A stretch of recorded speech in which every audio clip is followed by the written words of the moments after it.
এই দোয়াটা শিখে নেন, ইনশাআল্লাহ আপনার জীবনের সমস্ত সংকট কেটে যাবে।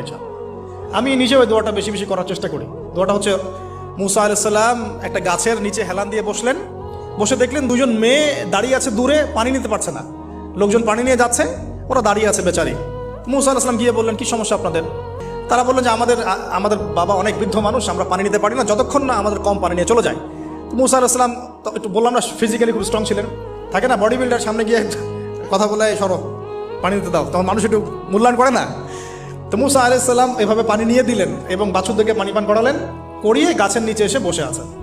বসে বসে তিনি দোয়া করছেন, এই যে দোয়াটা তিনি দোয়া করছেন, রব্বি, একটা নেক কাজ করলেন না, মানুষের উপকার করলেন, নেক কাজ করে এসে গাছের নিচে বসে দোয়া করছেন, আল্লাহ এখানে তো আমার খাবার পানি বাসস্থান কিছুই নাই, আমি কি করব? রব্বি ইন্নি লিমা আনজালতা ইলাইয়া মিন খায়রিন ফাকির, রব্বি ইন্নি লিমা আনজালতা ইলাইয়া মিন খায়রিন ফাকির।